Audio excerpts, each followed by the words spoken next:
Sabırlıq, tırışlıq күрсәтеп қалсаң, шешілген ұрлықлар еш шексіз яқшы шыдымнар бере. Леонардо да Винчи шулай деп язған. Исәнмісіз, бұл білім дүниясы. Алдағы минутларда. Яш миллионерлар зур тәнәфіс кім үшін яңғырады? Илнің ең яқшы педагоглары йөрәгемне балаларға берен бәйгесендә кім жеңді? Күңелле дә, файдалы да. Истерханда яшәүче Африкалы тегүче нәрсә турында хыяллана?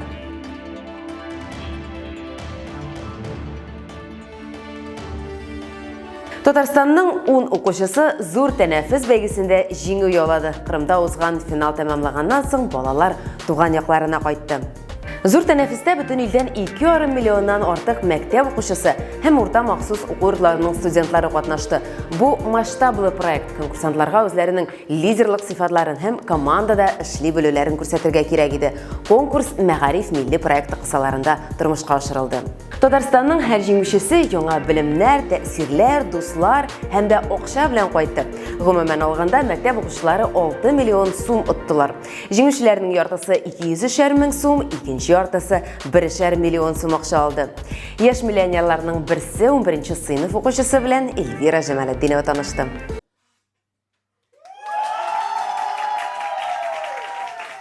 Менә шулай Алия Латипованы сыйныфташлары алкышлар белән каршы ала. Әле күптән түгел генә ул зур тәнәфес конкурсында миллион сум акча җиңеп кайтты. Аның җиңүенә кем дә шикләнмәде. Конкурс дәвамында аны күп кеше дәртләндергеч хәбәрләр язып, Инстаграмда фотографияларына лайклар куеп хуплап торды. Мы поддерживали Алию. Без Алияны конкурсның барлык этапларын да хупладык, чөнки бу аның белән хәзерге вакытта булган хәлләр һәм без дуслар буларак аның эмоциональ гармониясы булуын телибез. Бу мондый конкурсларда катлаулы, әмма ниндидер мизгелләрдә иң мөһиме ышанырга кирәк иде, чөнки бу әле әзерләнергә мөмкин булган конкурс түгел. Иң мөһиме янәшәдә булу һәм Алияның без аңа яза һәм шалтырата алмаганда да аның без бергә булуыбызны хис итүен теләдек. Алия Казан шәһәренең 19-нче гимназиясендә 7-нче сыйныфтан укый һәм яхшы нәтиҗәләр күрсәтә. Ул рус әдәбиятын ярата. Аның буенча олимпиадаларда призлы урыннар яулый. 19-нче гимназия үзенең традицияләре һәм төрле олимпиадаларда, конкурсларда уңышлары белән дан тота. Гимназиянең директоры Андрей Талманов сүзләренчә, монда Алия кебек балаларга иҗади ирек бирелә. Вообще гимназия 19 это определенно. Безнең динамик рәвештә үсә торган мәгариф учреждениесе, безнең монда традициялар саклана, минемчә. Безнең гимназияның тарихы бик бай, бүгенге көн бик матур, киләчәге якты. Һәр укучы 19-нчы гимназияның фундаментында кирпеч кебек, ягъни Алиягә ярдәм турында сөйләсәгез дә, бу проектта аерым ярдәм юк иде. Без укучыларыбызга билгеле бер юл бирәбез, аның барлыгын күрсәтәбез. Зур тәнәфес турында Алия узган ел бәйгедә җиңү яулаган иптәш кызыннан ишетте. Шуннан соң ул бик озак һәм яшерен итеп бу конкурсның беренче этабына әзерләнде. Дуслары һәм укытучылары аның мондый масштаблы конкурста катнашуы турында финал алдыннан гына белде. В Илье сочетается вообще качество, которое, мне кажется, в человеке очень редко сочетается. Алиядә бер-берсенә бик сирәк кушыла торган сыйфатлар бар. Бу тыйнаклык һәм үҗәтлек. Алар бит бу конкурста катнашуларын озак әйтмәделәр. Аннары Алия моның турында хәбәр иткәндә без җитди карадык һәм аның өчен бик дулкынландык. Ул финалны узгач без шатландык. Алия бит бик тырыш кыз. Минемчә, ул җиңәргә тиеш иде.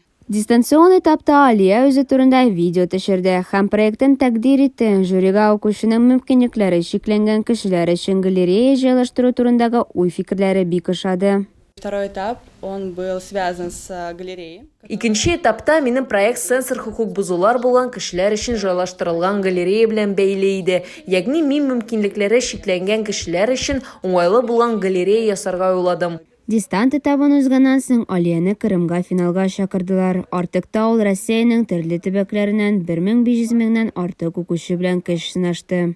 Алия өчен җиңү көтелмәгән хәл булды. Ул үзенең миллион сумга отышын күңел түрендәге хыялын үтәүгә тотачак.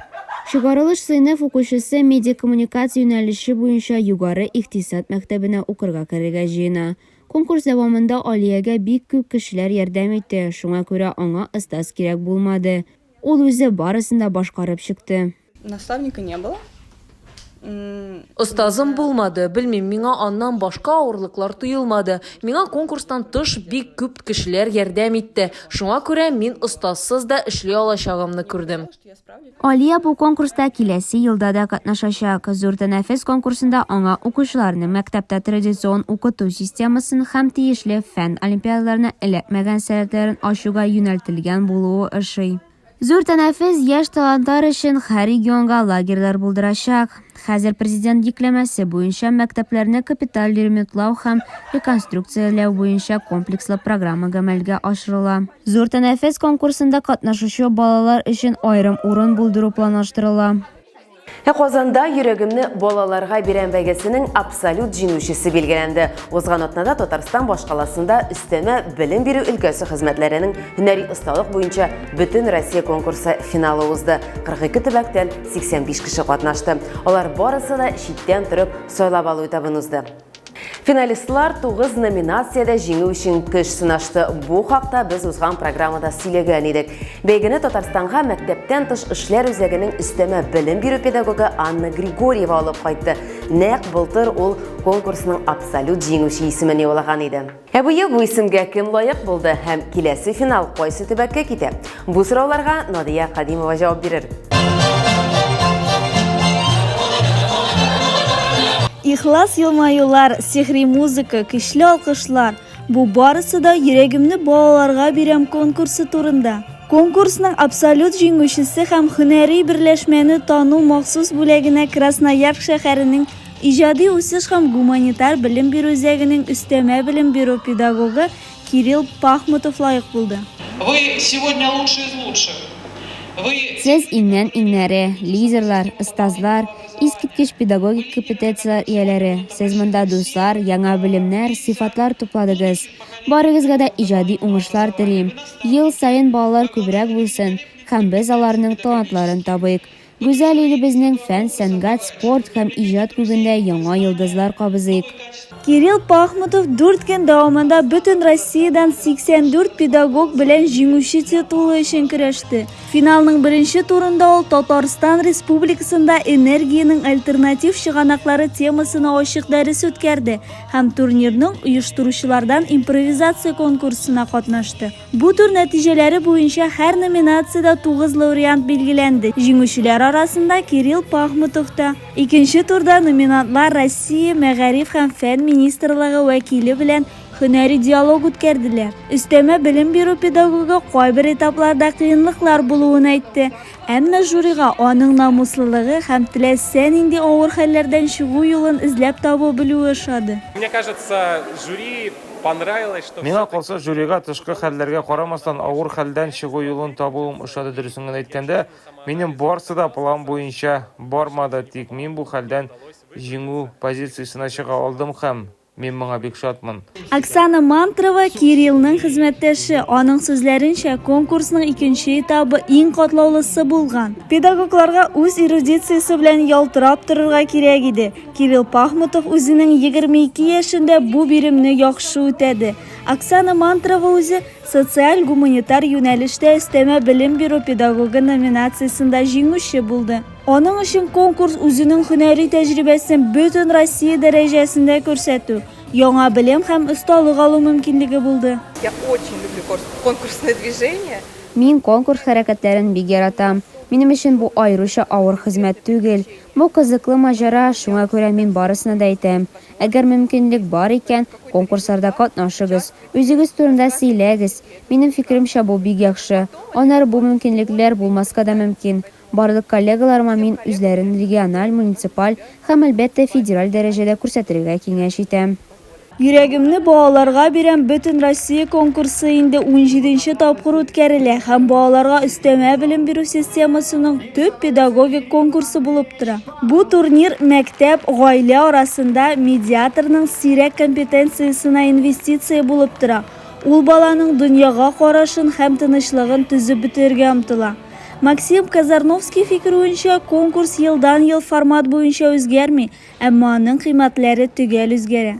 Вот то, что происходит в рамках конкурса, Я каждый год за этим наблюдаю, он пока не меняется. Конкурс форматы буенча үзгәрми, әмма аның кыйммәтләре түгел үзгәрә, катнашучыларның сөйләшү тирәнлеге, экспертларның да елдан-ел үзгәрә һәм бу өстәмә белем бирүнең яңа роле өчен ресурслар бу залда урнашыр дигән өмет бирә. Узган ел җиңүчесе Анна Григорьева бәйге традициясе буенча Кириллга йөрәк символындагы ачкыч тапшырды. Шуңа күрә киләсе елда йөрәгемне балаларга бирәм конкурсы Красноярскта узачак.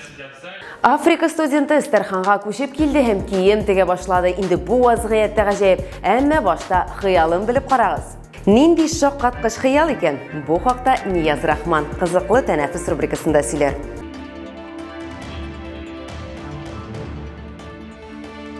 Исәнмесез? Бу кызыклы тәнәфес сәхифәсе. Сезнең белән гадәттәгечә мин Нияз Рахман. Бүгенге чыгарылышта сезне табадан гына төшкән яңалыклар белән сөендерербез. Алдагы минутларны бергәләп үткәрик. Ул үзе Африкада, Россиядә киемнәр тегә һәм президент булырга хыяллана. Буларның барысына да бер кеше Ауламин Абазен хакында. Ул тормышы белән Африканың Чад республикасыннан хәзерге вакытта безнең Әстерхан шәһәрендә яши студент һәм шул ук вакытта киемнәр тегә. Аламның үз эшен ачып җибәргән дизайнер хәзер. Бүген социаль челтәрләрдә Чадның шын тукымаларыннан Африка халкының милли киемнәре белән сату итә. Баксан егет 11 яшендә үк тегү белән мауга икән.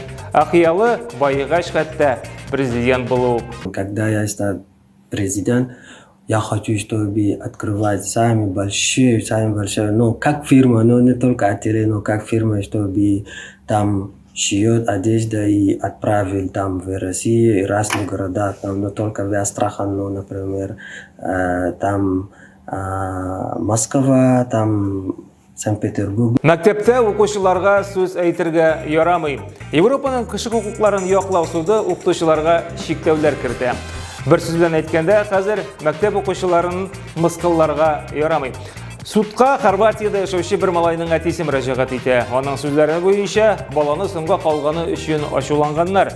Укытучы берничә тапкыр малайга имеш дурак дип әйткән.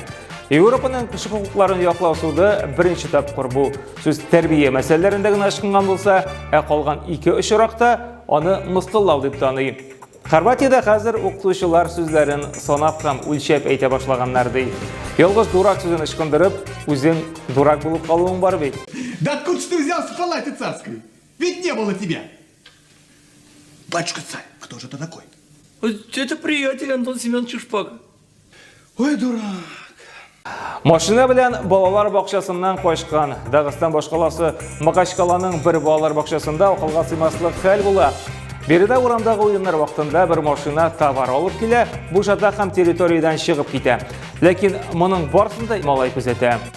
Ул үзенең уенчык машинасына утырып, шул ук капкадан чыгып тая. Нәтиҗәдә туңган малайны биредә яшәүчеләр күреп алып, әти-әнисенә хәбәр итә.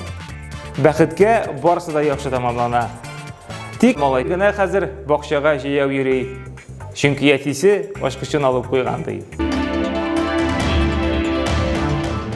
Егетләр булмаса, өмет безнең кызларга. Сүз футбол хакында 12 яшьлек Самира Шыкшабекова Англиянең Манчестер Сити командасы белән килешү төзи. Менә сиңа супер трансфер бу.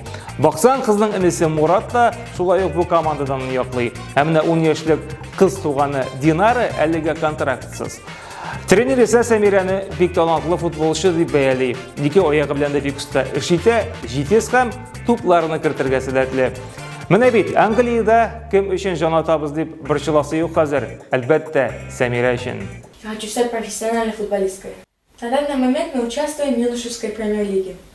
Мы уже прошли 2 игры и выиграли оба против Манчестер Юнайтед и Эвертона.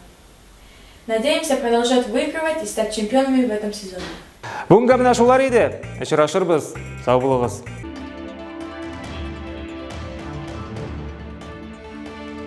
Сез дә программабызның геройы була аласыз. Яңалыкларыгызны безгә җибәрегез, социаль челтәрләрдәге аккаунтларыбызга язылыгыз, комментарийлар калдырыгыз. Уңышка ирешү кыен икән, күбрәк көч куярга кирәк. Француз драматургы Пьер Бомаршы шулай язган.